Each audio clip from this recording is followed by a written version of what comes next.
Hello creative Tartanites and welcome to Timelapse Tuesday. This week I am painting my ATC for February's ATC challenge for the Art Sherpa design team. Now February's theme is the Old Masters. Now as a portrait artist there are many paintings that I could have taken a look at. However, I do believe that in 2006 the Dutch public had selected this particular portrait as its most beautiful painting in the Netherlands. And it certainly is a very beautiful painting. This is, of course, none other than Girl with a Pearl Earring. It is an oil painting originally by Dutch painter Johannes Vermeer. It was painted in 1665. Now apparently it's gone by various names over the centuries, and it only became known by its present title towards the end of the 20th century, and it's after what is thought to be a large pearl earring worn by the girl portrayed here. I did toy with the idea of actually painting this with oils, but alas, there was two things that stopped me from doing this. One, I found out that I didn't actually have small enough brushes, and two, I actually don't have any varnish for the finished product. So I decided just to stick with what I know best, and that is the acrylics. I have used, as always, my Art Sherpa Bright size 2, and I have also used my Daler-Rowney Graduate size 2 Filbert, and I sneaked in the Sea White round size 2. I only really used it to try and put in the pupils, the eyes, the dark parts, but I actually found it particularly difficult, so I went back to my graduate brush. It seemed a lot easier to use that.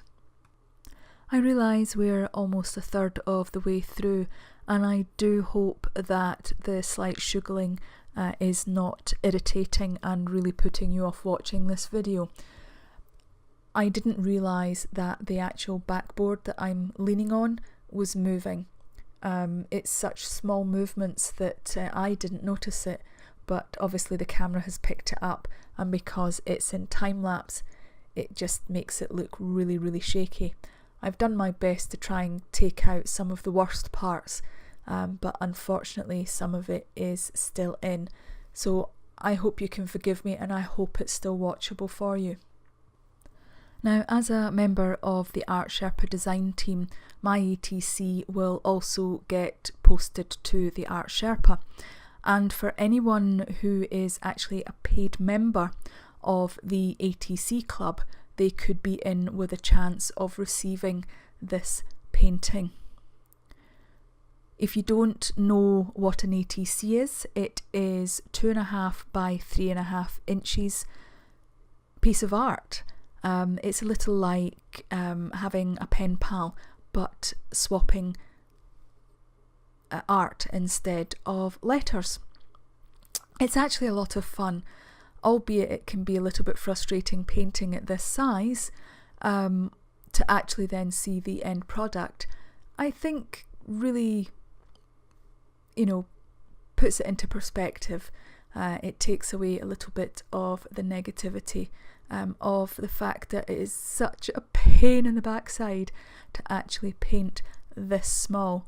Now this video is time-lapsed and it is just under 10 minutes long, but in reality this 2.5 by 3.5 inch painting actually took me almost 2 hours to paint.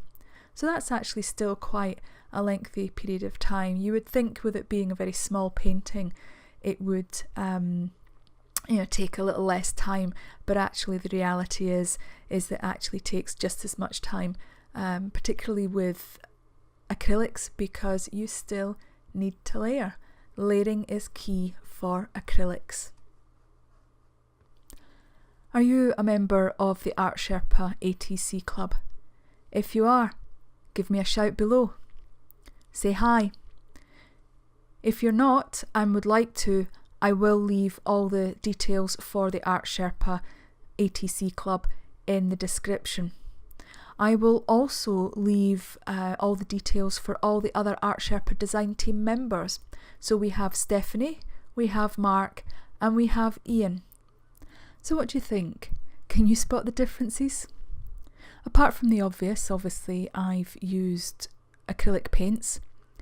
The differences really lie in the colours that I've used.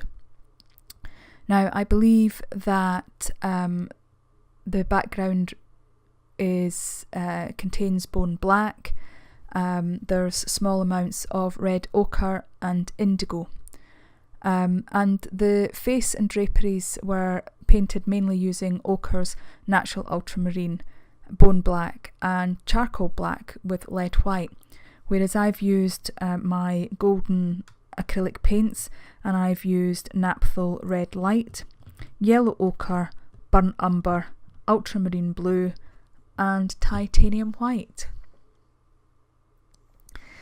The other difficulty that I've had in producing this reproduction, it's the fact that I've taken it from a photograph. Now, you know, best will in the world, I don't think a printer is really going to do this painting justice, and adjusting the painting to the size that I actually require to get the reference from, which was 2.5 by 3.5 inches.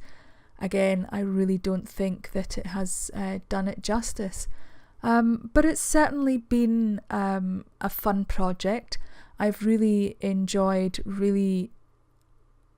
observing this painting and attempting to, at least get it looking very similar to the original painting. It's certainly not a copy. I in no way, shape or form was setting out to copy the painting. I was simply doing a study. It just happened to be 2.5 by 3.5 inches.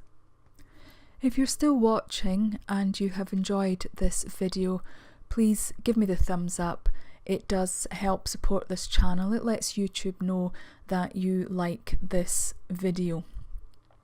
If you haven't already and would like to, please subscribe.